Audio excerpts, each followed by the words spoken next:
Hi.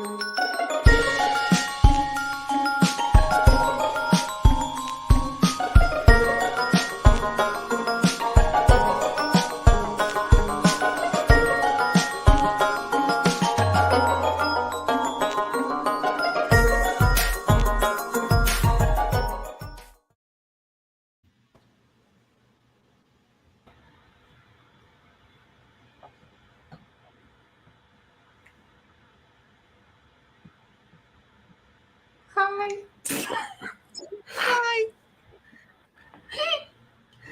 I live. Hello, Jason. How are you? Other than the sickness that is currently inhabiting my body, good. Good, Joel. I'm glad that you're good. Me too. I will be drinking so many various liquids, and I'm just letting you know there are so many. That's okay. Go ahead. Hey, None of them are Louie, how are you? Hey, Jason. I'm good. How are you? Everything just froze up for me. I don't know. I was uploading Joe's video, and joining our Twitch while the intro video played, and all of a sudden everything froze up. So, welcome to House Rules, a very professional Heroes and Hooligans talk show production. Just look at the professionalism we have. No dead air here. No, absolutely not. We are so pleased to have you with us. My name is Jason, my co-host here. To my left is Holy. Each episode, we will interview someone talented and interesting who will not have to vogue for you, because Holy's got that covered, from the Heroes and Hooligans community and the larger world of art. Today, we have Joe Stratman, a voice actor, improv coach, who also helps run a nonprofit. Joe plays the love-struck tiefling bard Cece on Heroes and Hooligans Tuesday nights, part of Tomorrow's Problems. Creates a lot of Tomorrow's Problems on Tuesday nights, from what I understand, and stars as a guest voice actor NPC in many of our adventures. When not on Heroes and Hooligans, Joe is teaching improvisational skills professionally for a nonprofit. Welcome, Joe. Hi. JoJo, Josie, Cece. What else do we have? My parents used to call me CJ. CJ, yeah. CJ, yeah. Welcome. Your first time on House Rules. Not your first time in Heroes and Hooligans by far. So everyone that's watching probably has seen you or enjoyed your skills without even knowing it's you. I know that the first time, I'll tell this story before we get started. I've told this story many times, but the first time Joe joined as an NPC, Holy had her on, and I thought, oh, this is cool. We actually have someone from England on. This is very cool, very good. And then we go to the after show, and it's Joe, and I haven't let her speak yet, so you don't know this. She could still be British. Maybe this is just a really good Midwest, down the middle American accent Joe's got. We'll find out tonight. But I was blown away. I couldn't believe that it was not a British person that we had been talking to for 2 hours. Yeah, no, it was just me.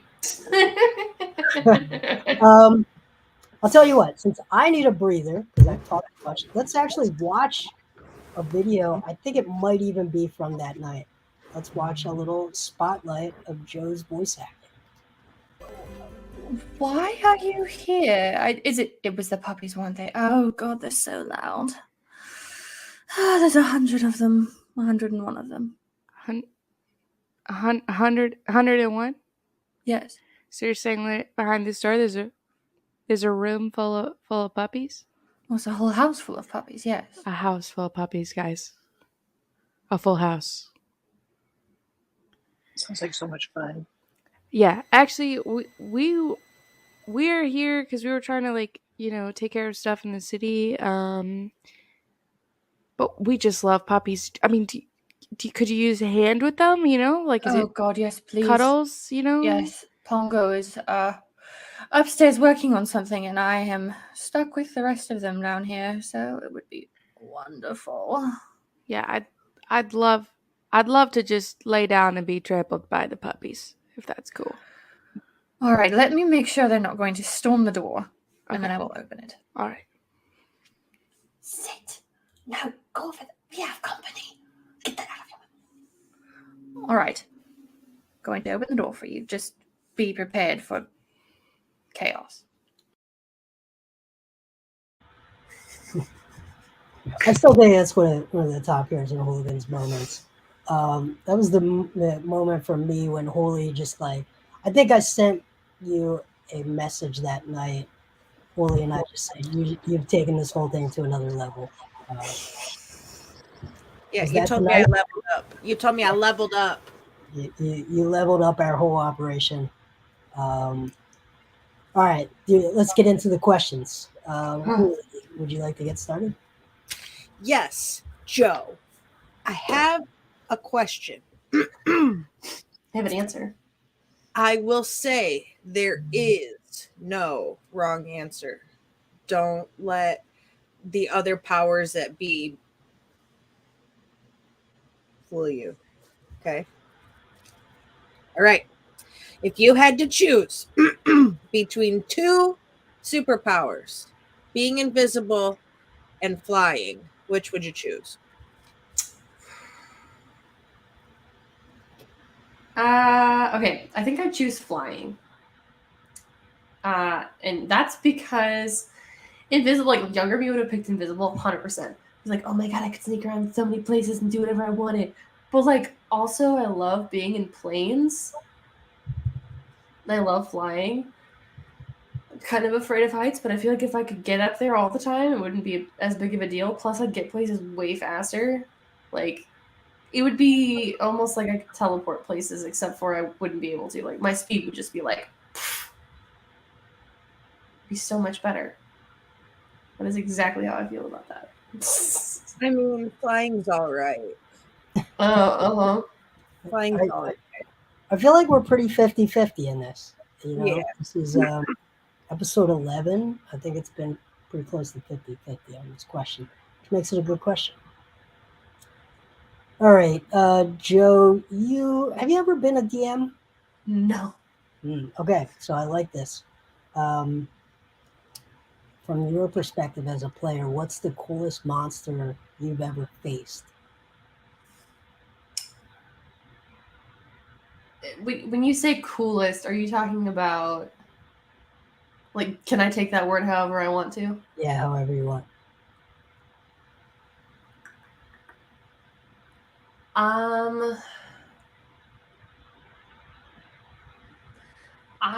This is gonna come as a surprise to some people, I think. I've only been playing for a year. So I really haven't faced that many big things.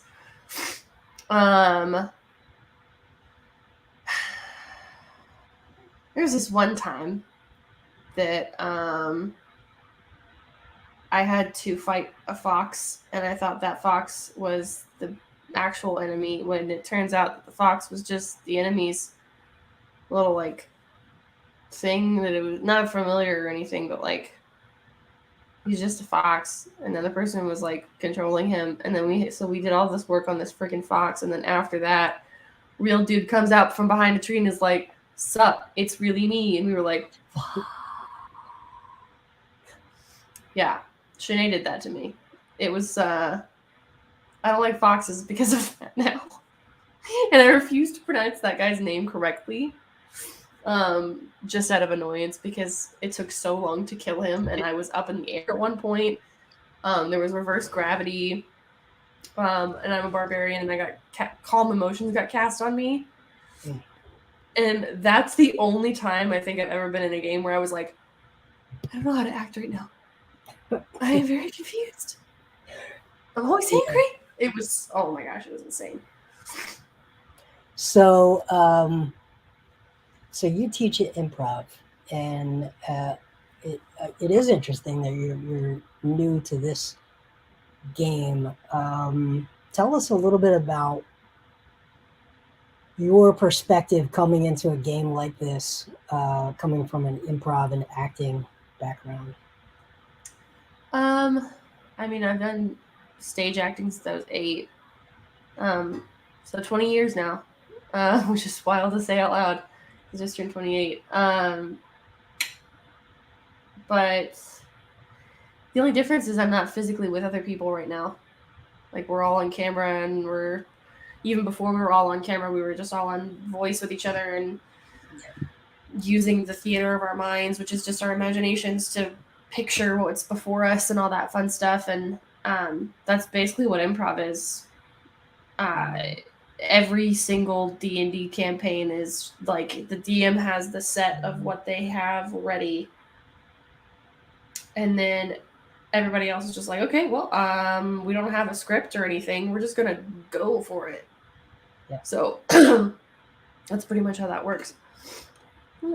Yeah, so give me an example of a lesson 1, improv 101. What's your like first day, brand new? I know you just started.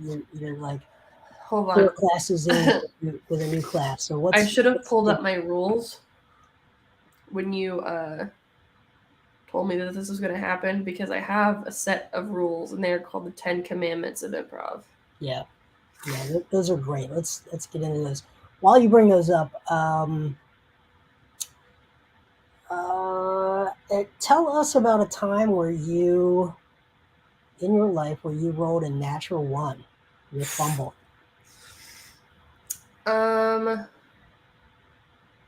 It's not even gonna be a fun story of like, oh yeah, it was really deep and meaningful. But this one time, the first thing that comes to my brain, is I was at a self-checkout at Sam's Club after work, because I worked at Sam's Club, and I had this beautiful tumbler from Starbucks. There's in Missouri on it. It had a bunch of steamboats on it. It was my favorite.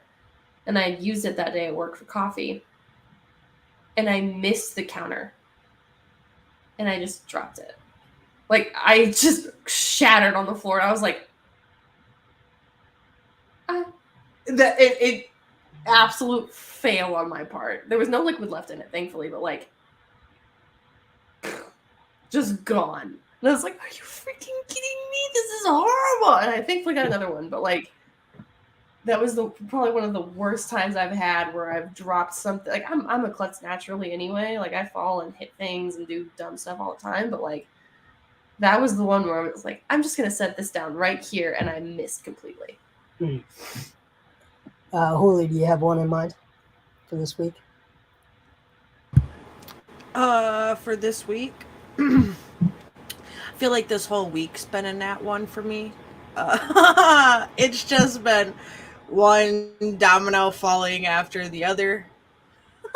So I'm just gonna say the whole week. I'm not even gonna divulge that. I'm just gonna say it's been one of those weeks. That's what I've got. It certainly has. All right, Joe, do you have I'll give one that's somewhat similar to Joe's. I was playing golf one time in Myrtle Beach, and I drove the ball, and it went super low, and the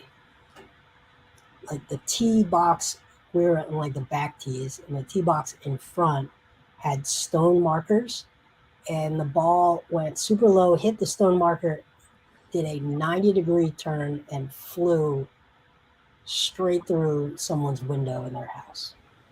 And it was like 7 a.m., super early start. And I'm with a bunch of people from work, and I don't even know what the rules are here. I don't know. As the person bought a house on a golf course. I don't know if their insurance covers it. I don't know if I'm supposed to pay. I don't know, the golf course is supposed to pay. But yeah, I hit it. It hit the rock. It went straight through someone's. Like it just did a complete 90-degree turn and went right through someone's window at 7 a.m. Not a great way to wake up. So No.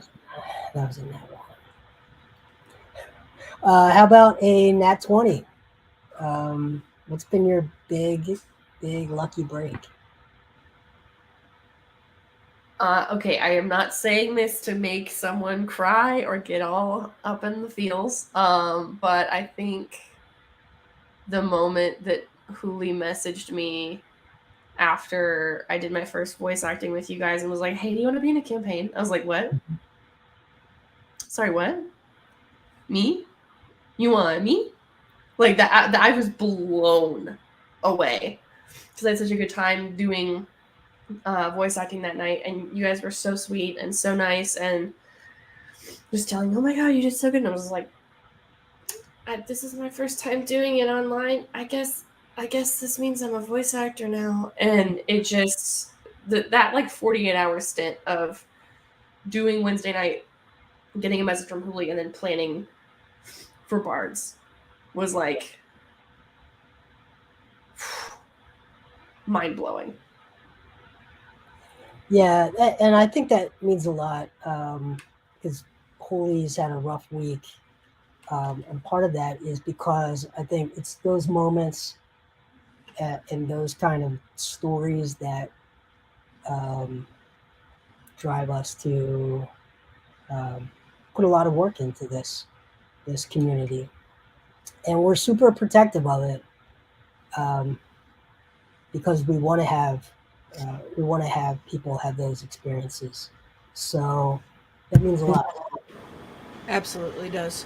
I've met with a lot of people over the last 2 weeks. So we just did a massive roundup of new voice actors because a lot of our initial voice actors have gone headfirst into Heroes and Hooligans and have moved up past voice acting onto staff and doing other things. So I'm pretty conscious about not overloading them. And in talking with all of these new folks, I've pretty much come down to this like speech that I give about who we are and what it is that we do. And one of the things that I always say is like, we're a community networking place. Like we want to see everybody that is with us now eventually grow up and go and do their own thing, right? Like it's that kind of concept of, yeah, mom loves you and you can always sleep on the couch, but I would like you to move out at some point.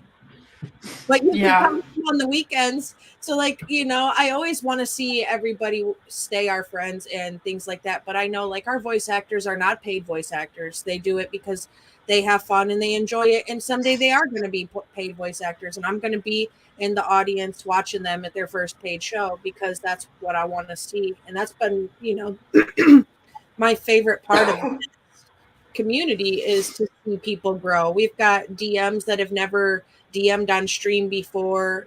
And, that's something I'm excited to teach them how to do. We have people that never played on stream before and now are wanting to DM, like I just love watching people grow and having fun doing the things that I enjoy. And it makes me feel good when they, say and exhibit that they're having a good time. So that's what's Yeah, for me, whenever I get involved with projects like this one, I get inspired by people that are inspired. So when Holy sort of outlined her vision, I really wanted to jump in and help in any way I could with that vision. And I think she's executing fantastically on that. And bringing in people like Joe that are super talented and in the moment and able to follow the 10 rules of improv, which she's going to tell us as we've been giving her time to download them or to bring them up. It's a virtuous cycle versus a vicious cycle. And I think we all can add something to the experience that other people have. and it can be a really, really cool thing. And we have to protect it, and we have to protect it by sticking true to our values, and those values are inclusivity and respect, respect for people's time, respect for people's sensibilities, and so yeah. All right, Joe, you got your 10 rules for improv. Yep. All right. Drink, I changed the wording for my students because this is 15, 16 years old, if not older. I got this as a paper slip. It's on my phone now. When I was first doing theater when I was a lot younger. So not when I was 8, probably when I was like 12, 13, 14, something like that. So the first rule is thou shalt not deny, which underneath says thou shalt, should thy improving brother say unto thee, behold, a chicken, ye shall not reply, fool, there art no chicken there. AKA yes and. Yeah. So don't deny people, always say yes and. Yes, but is an option. I try not to make it an option for my students, at least, just because it's easier for them to get negative that way at first if they're just jumping into it. 2 is thou shalt add to the scene. So if someone says, well, hold a chicken, you should, yeah, and we're gonna catch it. Just keep adding to the scene. Don't just close things off. Thou shalt work as a team. Thou shalt not covet the spotlight. Thou shalt not put on another player's spot. Payeth thou attention thou. 3 men wrote this in their early 20s. This is what this is. The rest of them I'm going to read like I normally do. 4, have a story, which is just a beginning, middle, and end. Everything needs to be a story. There can't just be, I think the way that I describe it is like there can't just be a beginning and then there's no middle or end. It's just kind of weird there and things trail off and it's not really a story and it's really weird and unresolved. Don't be a talking head. So, which that's our only option online. But in stage acting, standing still and not walking around while you're talking is boring. Very boring. I actually rewrote an entire beginning of my senior show, which thankfully was not protected by copyright, so I could do that. I didn't have to ask permission. I rewrote the entire beginning scene because it was just a man telling you things, and I instead rewrote it to be a flashback. So I gave some of his lines to other characters, and it was super cool. Number 6, commit or quit. If you're gonna make a choice, make it. Just make it. Nothing's wrong. Number 7 is stay in character. Don't come out of character and just like my big example for my classes is I'll like crouch down like a little goblin and I'm like, if I'm gonna walk around like this, and that's my character, and I'm still on stage, if I stand up straight, that's not my character anymore. I'm out of character. And that's not what we do. That's a no-no. Be careful of your choices. That one was more of a, hey, don't be super duper inappropriate and like gross.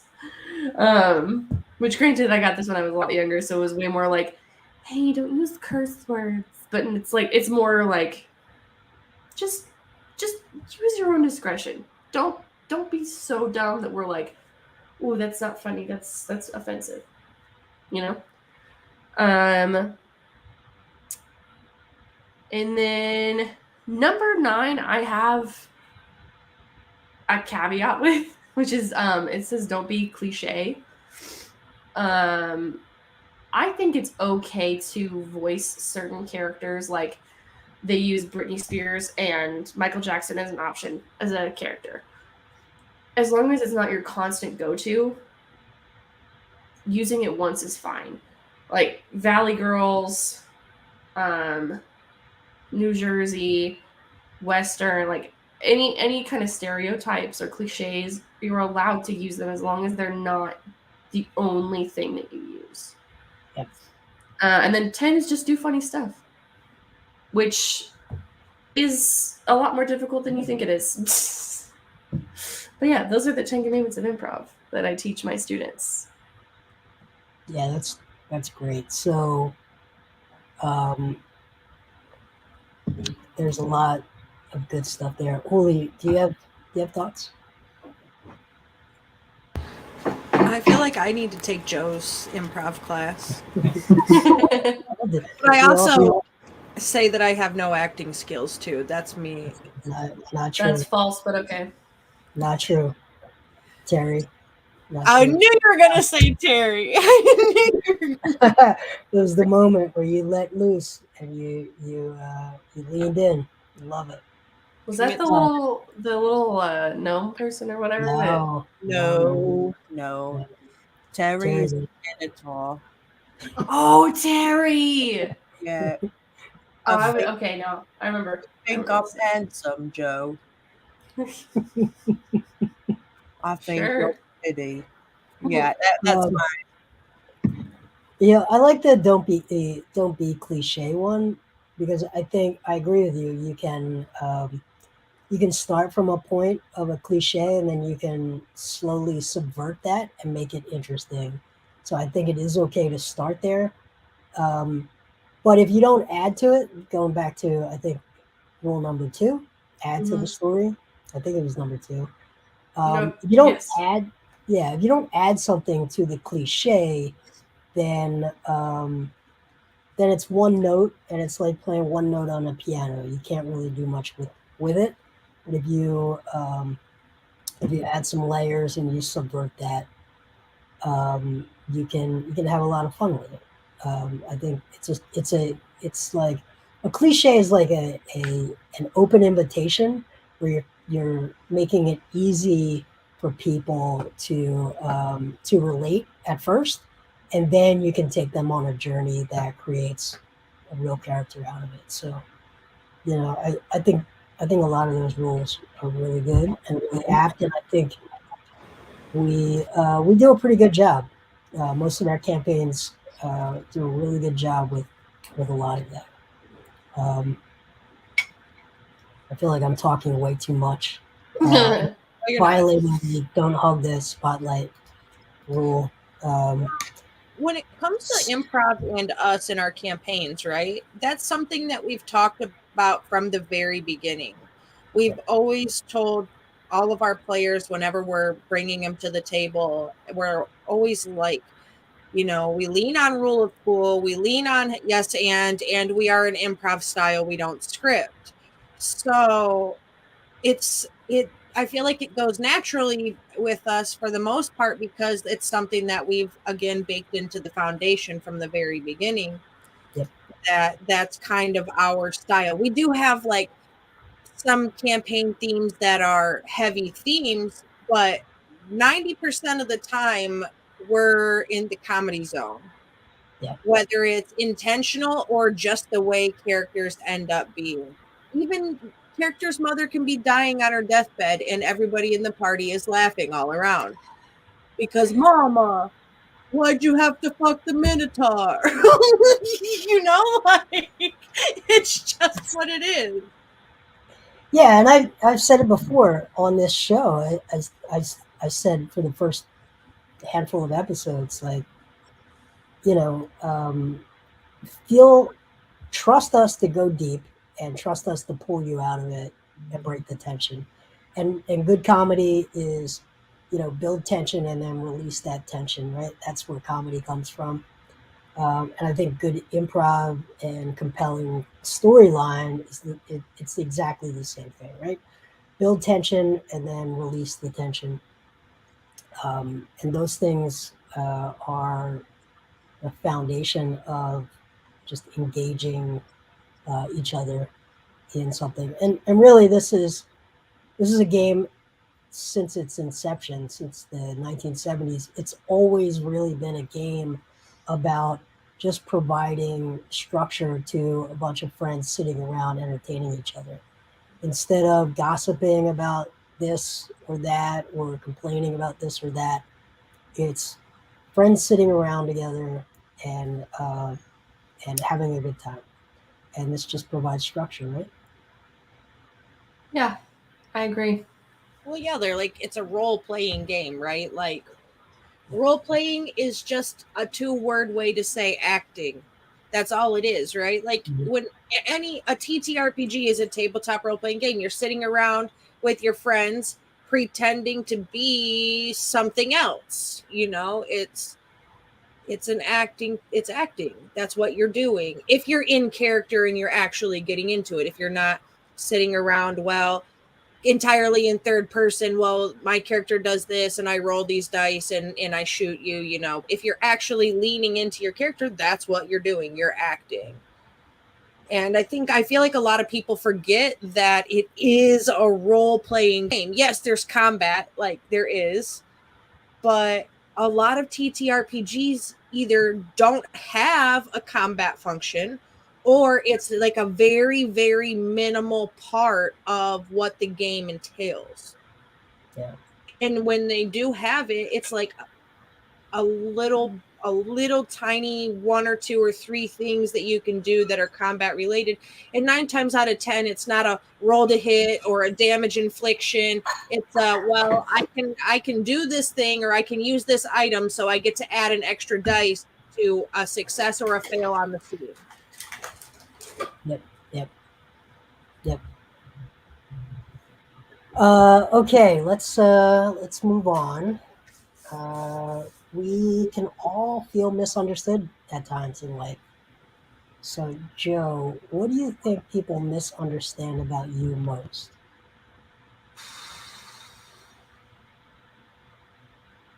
Oh man.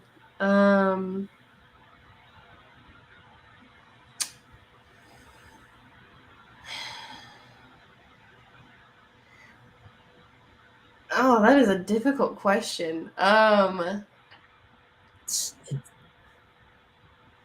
mean, I think people probably think that at least it used to be, they used to think I was a lot better than I actually am. Like, I got away with a lot of stuff when I was younger. I was a good kid for a while, but it's not like I was going around doing stuff I really, really shouldn't, but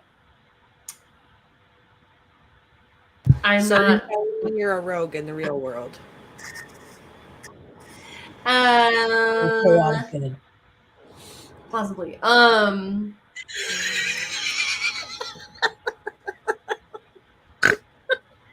actually been told that I'm probably either a cleric or a barbarian, so you know. But I think people think I'm a lot better than I actually am. Not saying that I'm not a good person. It's like they think that I might think that they think that I'm a goody two shoes, but I'm not actually. There's the explanation for that. Yep. I'm definitely not. I I'm could not. Huh? I could agree with that misconception because that's how I viewed you until you did a thing that you were definitely not being a goody two shoes in, and I was like, wait a minute, and you're like, no, this is me all the time, and I'm like, you know what? I should have fucking known. I don't know moment was that? I don't know Julie? this I wanna story, and I don't know. know that we can tell this story. What moment was that? Julie, I want to know. Well, which one, Joe? There were several in The like first a one. small time period. All right. Let's move on. We're talking about this later. Yeah, this could be an offline discussion. Okay. So, Joe, you are new, relatively new to the game, 1 year in. I'm going to go on a limb and say you have not read the player's handbook from start to finish. I don't own any of the books from D&D, no. Yeah. Okay. So this might be a tough one for you, but it is the name of the show. So what is your favorite house rule? And I'll tell you what, it doesn't have to be D&D. It could be any game. It could be Rummy. It could be Monopoly. What's your favorite house rule in any game? The first one that comes to mind is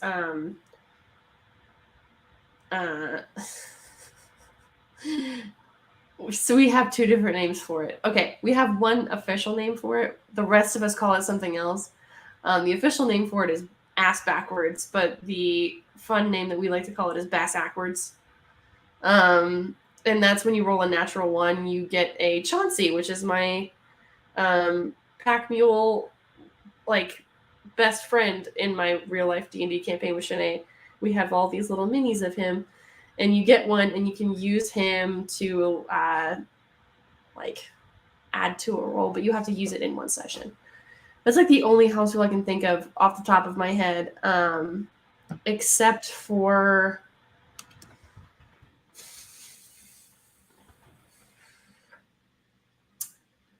like Uno and when you you stop drawing cards after like 5 cards if you don't get to the color you're supposed to get to, or something like that. But that's not nearly as fun as ass backwards or bass backwards. Bass backwards, yeah. Nice. Well, you got one in mind?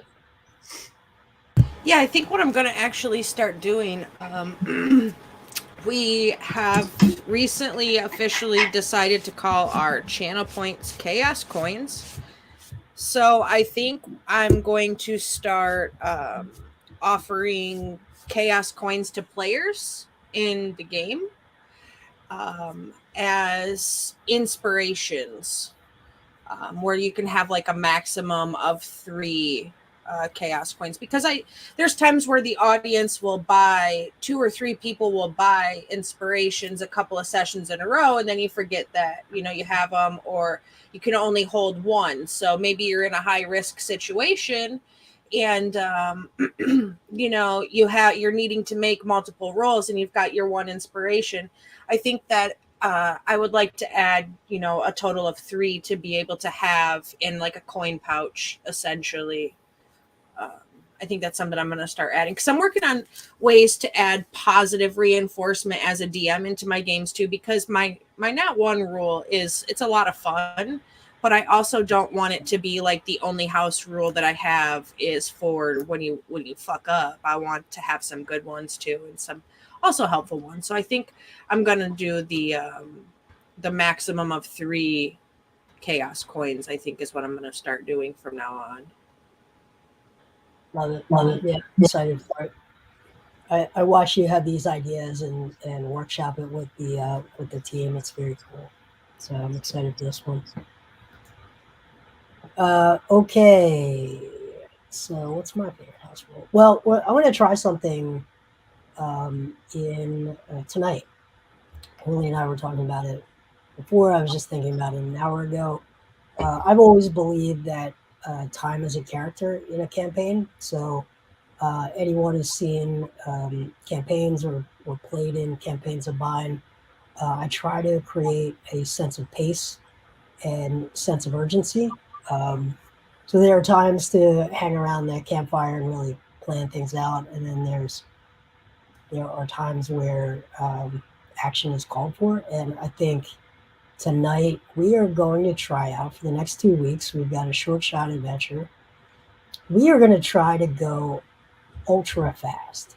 What do I mean by that? I mean, we are going to create a sense of urgency where standing around and discussing is very risky for the party. And it's going to create a different type of challenge than a battle or a trap or a puzzle.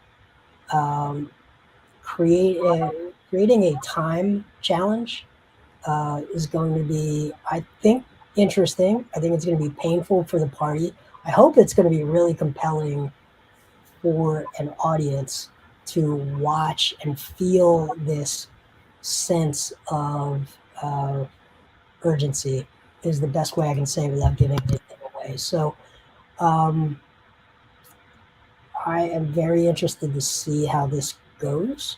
But for me, time has always been a factor. a character. Time has been a character. And having a living, breathing world that operates independent of the party so that they can't just stop everything in a Lehman's tiny hut and discuss every plan before taking action. So tonight we are going to try that house rule. It's going to be intense, and we'll see if it's good. I'm not guaranteeing it's good. Okay. Good or not, we're testing it. What's that? I said, good or not, we're gonna try it out. We're gonna try it. We're gonna try it. Gotta try it once at least. Try everything. Stick with what works. That's my motto in life. Yep. So, Joe, final thoughts. I think I've always been the person who can say that everybody can act. I think everybody can. If you can lie, you can act. Just depends on how good you are. It's not. I think the thing with theater for me and like the connection with D&D and RPGs and everything is it just gives me a space to be someone else and process through things and go on these adventures. It's like reading a book, but acting it out. And it's so much more fun that way. I would much rather do that than not and just sit there and just think about it all the time. Like show don't tell is another big thing in improv and theater, period. Mhm. Don't tell me about it. Show it to me. And that is, I think, one of the best things that I've ever learned. That and yes, and it applies everywhere. And I think that if you ever have doubts about something and you're in a scene or something, just make a choice and go with it. Commit or quit. It may be chaotic. It may end up with people in bunny hell, but you made the choice. Yeah. It's okay. You committed. And I will always appreciate someone who commits to their choices instead of someone who's like, oh no, and backs off halfway through. Yeah, I think people underestimate how much DMs plan recurring NPCs. I think parties tend to dictate which NPCs keep coming back because something just clicks and it, like Terry, and the party just absolutely loves that character and they demand that character back. And a DM will just be like, okay, this is the new normal. This is life now, right? And you just, it can change the entire trajectory of an adventure when you see something really click with your party or with the audience. Sometimes the party just says they have a secret, and the secret's that they want to kill the NPC, so the NPC fucks off and doesn't come back. Yeah, but exactly, and that is that also absolutely happens. Things can get written in, and things can get written out, and that's why, and I think that's really good because role playing should not just be showing off, right? Back to your one of your rules, it should be adding to the story, and it should have stakes, just like winning or losing a battle. Role playing should have consequences and stakes, and saying the wrong thing to the wrong person, offending the construction manager at a construction site has consequences, and role play should feel that way. And improv doesn't always have to, because a lot of it's like a 5-minute scene. Mm-hmm.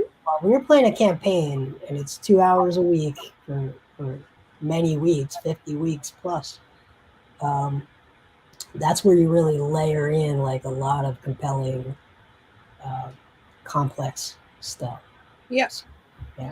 I'll even tell there's voice actors that I've that have picked up roles for my campaigns that I'm like, okay, this NPC is a wellspring of knowledge. Your NPC knows a lot of stuff that they fucking need. But if they're rude, you don't have to tell them shit.